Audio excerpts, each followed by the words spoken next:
Imagine ordering a home from a catalog and having it built in just one day. Before Sears Modern Homes, the Aladdin Company did just this. Hi everyone, Ken here. Today we're uncovering the birth of mail-order kit homes. Hit that subscribe button and let's explore this house.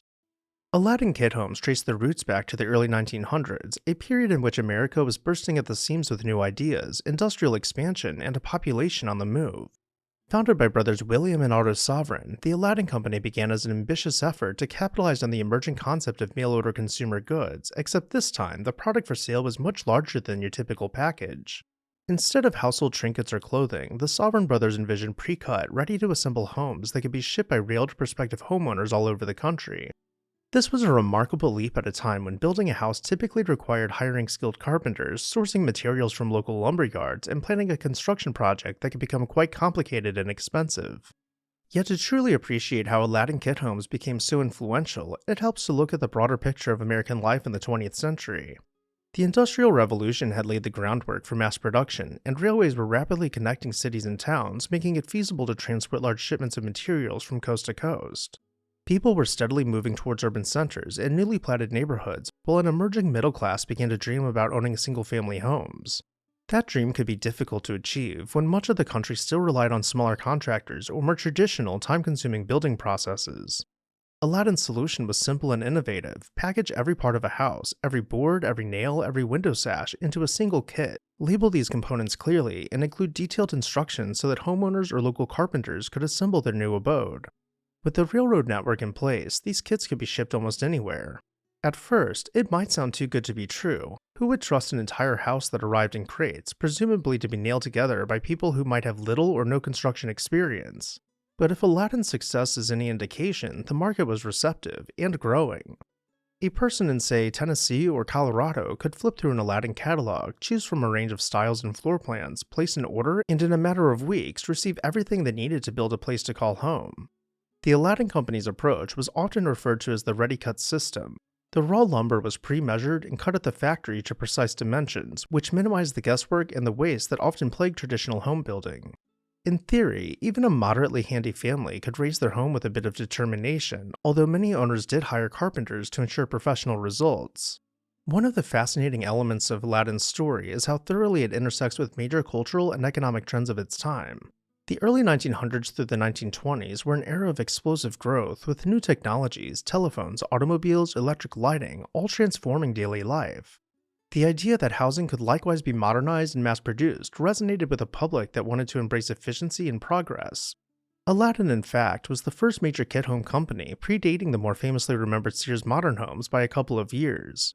Although Sears would later overshadow Aladdin in popularity, historians often point out that Aladdin introduced critical concepts like factory-cut framing lumber and mail-order shipping of entire dwellings, before its well-known rival did. The catalogs Aladdin produced are a delight to look back on, with colorful illustrations showing families posed on tidy front porches, well-kept lawns, and interiors that promise comfort and style. Early on, the company focused on rather simple designs, bungalows, craftsman-inspired cottages, and other occasional farmhouse aesthetics, often containing one or two stories with sensible layouts for a working-class or middle-class family. As time wore on and architectural trends shifted, Aladdin adapted, adding styles that reflected colonial revival influences, Cape Cod cottages, and even some more eclectic revivals that appealed to the upwardly mobile. These kits were often quite affordable relative to custom building. By cutting out many of the inefficiencies in material usage, as well as some of the middlemen, Aladdin could pass along savings to buyers. It's important to note that these were not flimsy structures thrown together haphazardly. Many Aladdin homes have survived over a century thanks in no small part to the quality of the lumber and materials used at the time, long before engineered wood and synthetic components became standard. Owners both then and now took pride in having constructed or overseen the construction of their own homes. There was a certain romanticism to the notion that anyone with reasonable perseverance and a hammer could bring the American dream to life right out of a boxcar. The golden era of Aladdin kit homes was roughly between the 1910s and the late 1920s. During this time, a flourishing economy meant more families could afford new houses, and the novelty of ordering a complete dwelling by mail was intriguing enough to attract national attention. The company expanded its catalogs, refining its marketing to highlight how prospective owners could customize certain details, from porch pillars to window treatments. New product lines showcased more elaborate models for those wanting a more refined look, demonstrating that kit homes could be more than just bare-bones shelters. In certain towns, entire blocks of houses still stand today, each with variations on an Aladdin model. Subtle differences in trim, porch shape, or internal arrangement that reflect individual choices made by owners at the time of purchase. These neighborhoods feel almost like time capsules, offering insight into early 20th century domestic ideals. But the story of Aladdin is also one of changing fortunes. Not long after its peak, the Great Depression hit, throwing the housing market into disarray. Demand for new homes dropped sharply, and companies that thrived on volume sales, especially those selling what might still be considered a novelty product, were bound to suffer. Some kit home manufacturers folded entirely during the Depression, others held on by a thread.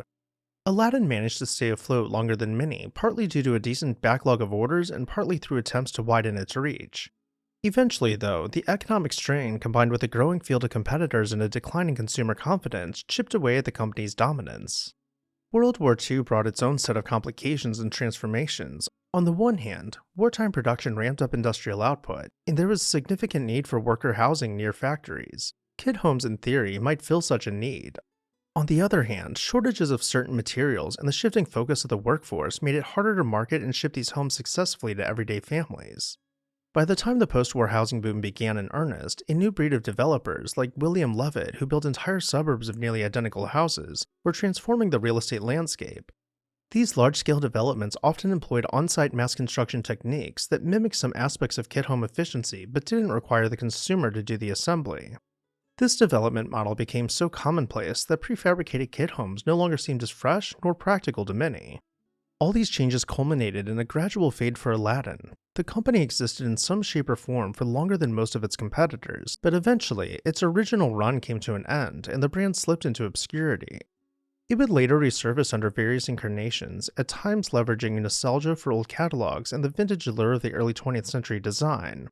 Some devoted owners, historians, and architectural enthusiasts have tried to keep the legacy alive, pointing out that many Aladdin houses still stand as proof to the quality of the materials and the relative ease of assembly. If we dive more critically into the Aladdin phenomena, we see an enterprise that was both forward-thinking in its use of standardized pre-cut materials and surprisingly modern in its marketing approach.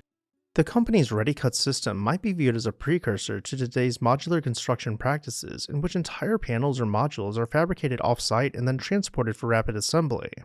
In this sense, Aladdin's core innovation, cutting out the wasted time and resources of custom measuring and sawing at every building site, was strikingly prophetic. The kits not only appealed to the do-it-yourself spirit, but they also harnessed early 20th century Americans' fascination with efficiency, mass production, and the promise of technology to improve daily life. On the flip side, some historians and architectural critics suggest that kit homes, including Aladdin's, contributed to a certain homogenization of housing stock in America. While the catalog certainly offered multiple styles and floor plans, it's undeniable that using standardized kits meant that many neighborhoods ended up dotted with variations of the same few house types.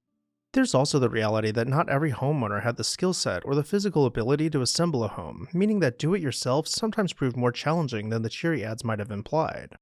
And when issues arose, incorrect measurements, missing materials, or misinterpreted blueprints, the notion of a quick and simple build could dissolve into a bit of a construction fiasco. Even well over a century, the concept behind Aladdin feels surprisingly fresh, reminding us that sometimes the best innovations aren't about reinventing the wheel, but about packaging it differently, about creating a process that's streamlined, efficient, and inviting enough that everyday people can take part. And that is perhaps Aladdin's most enduring lesson. It pioneered a vision of housing that was forward-thinking yet fundamentally down to earth. As much as times have changed, the dream of building or customizing one's own place remains powerful, and Aladdin's story shows that when technological progress meets practical necessity, revolutions in how we live are bound to happen. And with that, I'll turn it over to you. Let me know your thoughts on Aladdin kit homes down below in the comments section, and while you're there, make sure you're subscribed so you never miss an exciting episode of This House.